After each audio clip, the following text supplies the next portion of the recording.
Hello guys, this is KC Patel and welcome to Satvik academy. Satvik academy के YouTube channel में आप सभी का स्वागत है।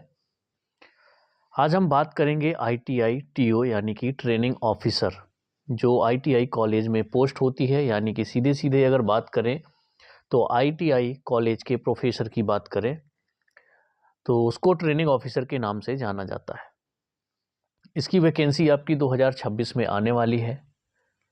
एग्ज़ाम शेड्यूल दिया हुआ है उसमें कि आपका कब इसका एग्ज़ाम होने वाला है, क्या नोटिफिकेशन कब तक आ जाएगा, सिलेबस क्या होगा, क्वालिफिकेशन हमें क्या चाहिए होगी, उन सब पर हम लोग चर्चा करेंगे। तो सबसे पहले हम देखते हैं ईएसबी 2026 का एग्ज़ाम कैलेंडर कि उसमें कहाँ पर आपका आईटीआई टीयू का एग्ज़ाम डेट या मंथ दिया हुआ है।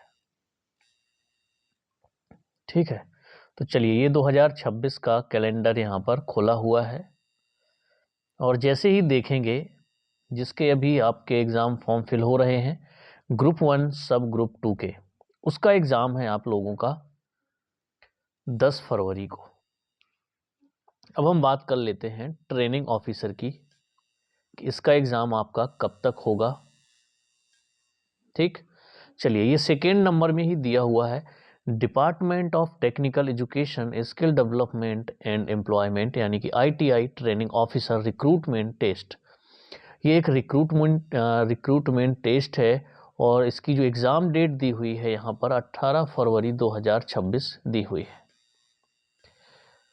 इसका मतलब ये है कि 18 फरवरी 2026 में यदि इसका एग्ज़ाम होने वाला है, बाकी जितने भी कैलेंडर हैं इन दो को छोड़ करके सब में मंथ दिया हुआ है, लेकिन इसकी डेट भी डिक्लेयर है कि आपका 18 फरवरी को इसका एग्ज़ाम होने वाला है।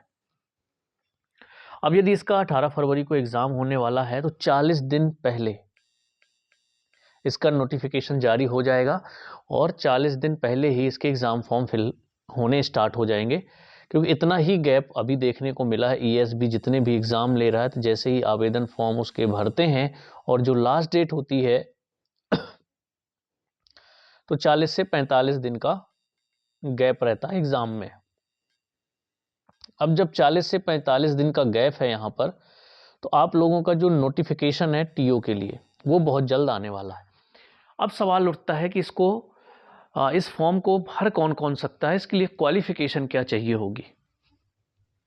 ठीक है, तो जैसा नाम है उसका आईटीआई ट्रेनिंग ऑफिसर, तो सबसे पहले जिस भी ब्रांच से वैकेंसी निकलती हैं, यदि उन ब्रांचों में जैसे मान लीजिए फिटर, इलेक्ट्रीशियन, कोपा है ना, डीजल मैकेनिक, यदि इनसे आपकी आईटीआई है तो भी आप लोग आवेदन कर सकते हैं। साथ ही साथ उसी ब्रांच से आपकी पॉलिटेक्निक है यदि, तो भी आप क्या कर सकते हैं, आवेदन कर सकते हैं। यानी कि पॉलिटेक्निक डिप्लोमा चाहिए उसी ब्रांच से जिस ब्रांच से आप आवेदन करना चाहते हैं, आईटीआई, या तो फिर आपका आईटीआई होना चाहिए उसी ब्रांच से। मान लीजिए आपको कोपा से अप्लाई करना है, फिटर से अप्लाई करना है या इलेक्ट्रीशियन से अप्लाई करना है, तो आपकी 2 साल की आईटीआई होनी चाहिए। कोपा 1 साल की होती है, तो आपका कोपा से 1 साल की आईटीआई होना चाहिए, तो भी आप लोग आवेदन कर सकते हैं। या फिर इसके अलावा आपके पास उसी ब्रांच से पॉलिटेक्निक का डिप्लोमा होना चाहिए, तो भी आप लोग आवेदन कर सकते हैं। इसके अलावा अगली क्वालिफिकेशन है, यदि आपने बीई बीटेक किया हुआ है अपनी ब्रांच से, तो भी आप लोग आवेदन कर सकते हैं। साथ ही साथ यदि आपका ग्रेजुएशन है और पीजीडीसीए कर रखा हुआ है, तो भी आप लोग कोपा ट्रेड के लिए आवेदन कर सकते हैं। मतलब यहाँ पर अगर post graduation diploma of computer applications में है तो भी आप आवेदन कर सकते हैं। ठीक, तो क्या क्या क्वालिफिकेशन हो गई, उसी ब्रांच से आपका आईटीआई होना चाहिए, या फिर पॉलिटेक्निक डिप्लोमा होना चाहिए, या फिर आपका बीटेक होना चाहिए। ठीक है, या ही साथ कोपा के लिए आपका पीजीडीसीए होना चाहिए और ग्रेजुएशन होना चाहिए, तो भी आप लोग आवेदन कर सकते हैं। तो ये तो हो गई क्वालिफिकेशन की बात। अब यहाँ पर देखिए एक और बात कि यहाँ पर कोई बीएड डीएड की ज़रूरत नहीं होती है। ठीक, बिना बीएड डीएड वाले अप्लाई कर सकते हैं। यदि ग्रेजुएशन है और आपका पीजीडीसीए है तो भी आप कोपा ट्रेड से अप्लाई कर सकते हैं, भले आपकी टेक्निकल कोई डिग्री या डिप्लोमा नहीं है। इसके बावजूद यदि आपने पीजीडीसीए कर रखा हुआ है, ग्रेजुएशन के बाद ही होता है पीजीडीसीए, तो आपने ग्रेजुएशन और पीजीडीसीए कर रखा हुआ तो कोपा ट्रेड से आप लोग आवेदन कर सकते हैं। बाकी के लिए मैंने आपको बता दिया, या तो उसी ट्रेड से आपका ITI होना चाहिए, पॉलिटेक्निक डिप्लोमा होना चाहिए, या फिर BE BTech होना चाहिए, तो सभी लोग आवेदन कर सकते हैं। तो ये तो बात हो गई क्वालिफिकेशन की। अब सिलेबस क्या होगा? सिलेबस वही पुराना जो 2025 में था, वही आपका इस बार भी होने वाला है। आई थिंक 2025 में हुआ था या 24 में, है ना, एग्जैक्ट मुझे याद नहीं है, 2024 में हुआ था आई थिंक।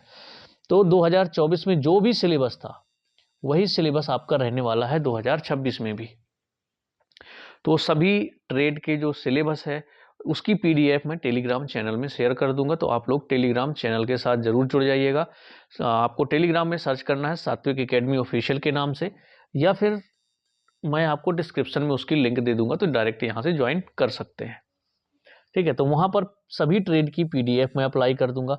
अब मैं बात करूँ कि इस एग्ज़ाम का पैटर्न क्या होता है, तो इस एग्ज़ाम का पैटर्न होता है टोटल आपके 100 नंबर के 100 क्वेश्चन आते हैं। ठीक है, यानी 1 नंबर का 1 क्वेश्चन होता है, इसमें कोई माइनस मार्किंग नहीं रहती है। अब बात करें तो 25 नंबर का आपका नॉन टेक आएगा इसमें। अब नॉन टेक मतलब जैसे सामान्य Hindi, general English, math, reasoning और कंप्यूटर, इस तरीके से 25 नंबर का ये बनता है। और 75 मार्क्स का आपसे ट्रेड का पूछा जाएगा। मान लीजिए आपने फिटर से डाला तो फिटर से क्वेश्चन आएंगे, इलेक्ट्रीशियन से डाला तो आपकी ब्रांच से ही 75 नंबर के क्वेश्चन आएंगे, कोपा से डाला तो कंप्यूटर के आपके 75 नंबर आएंगे। अब कंप्यूटर वालों को यहाँ ये फायदा है कि 5 नंबर का आपका नॉन टेक में जो सेक्शन ए होता है 25 नंबर का, उसमें 5 नंबर का कंप्यूटर भी आता है। तो एक तरह से उनकी बात करें तो 80 नंबर का उनकी ट्रेड से हो जाता है, 20 नंबर का उनका अदर बचता है।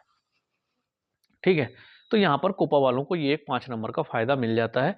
अदर ट्रेड वालों के लिए 25 नंबर का नॉन टेक पढ़ना ही पढ़ना होगा और 75 नंबर का उनको अपनी ट्रेड का पढ़ना होगा। ठीक है, तो जितने भी लोग हैं जिनका D.Ed B.Ed नहीं है और जितनी क्वालिफिकेशन मैंने बताई है, यदि ये क्वालिफिकेशन है तो वो तैयारी में जुट जाएं, अपना सिलेबस देखें, नॉन टेक और टेक्निकल दोनों पढ़ना स्टार्ट कर दें, क्योंकि इसका एग्जाम जो है वो है 18 फरवरी को, 18 फरवरी 2026 को। ठीक है, तो बहुत ही जल्द नोटिफिकेशन जारी होगा। जैसे ही नोटिफिकेशन जारी होगा आपको हमारे चैनल के माध्यम से जानकारी मिल जाएगी, तो आप लोग टाइम से आवेदन कर दीजिएगा और तैयारी में अभी से लग जाइए, क्योंकि सिलेबस में कोई चेंजेस नहीं है। जो पिछला सिलेबस था वही सिलेबस रहने वाला है। अब सिलेबस आपको मिलेगा कहाँ से, मैं अपने आपको बता दिया कि टेलीग्राम चैनल में मैं सभी ट्रेड की PDF उसमें शेयर कर दूंगा, चाहे वो आप फिटर वाले हो, इलेक्ट्रीशियन, कोपा, डीजल मैकेनिक, किसी भी ब्रांच से हो, उसका सिलेबस मैं PDF टेलीग्राम चैनल में शेयर करने वाला हूं। तो वहां से अपनी ब्रांच का आप लोग देख सकते हैं। और जिनका ग्रेजुएशन है प्लस में PGDCA या फिर BE BTech computer science IT से है, पॉलिटेक्निक कंप्यूटर साइंस IT से है, तो वो लोग भी आवेदन कर सकते हैं कोपा में।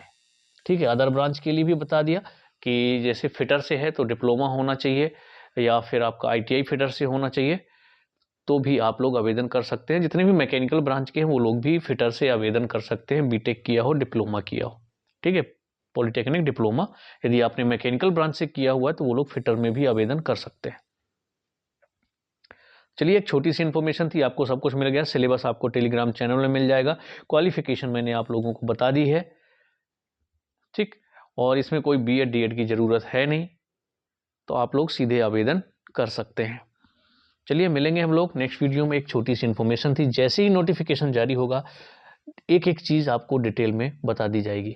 ये इन्फॉर्मेशन इसलिए दी है कि कैलेंडर में दिया हुआ है और बहुत जल्द आपका एग्ज़ाम होने वाला है, यानी कि कब, फरवरी में, 18 फरवरी को। तो तैयारी आपको अभी से शुरू करनी होगी। चलिए, मिलते हैं नेक्स्ट वीडियो में।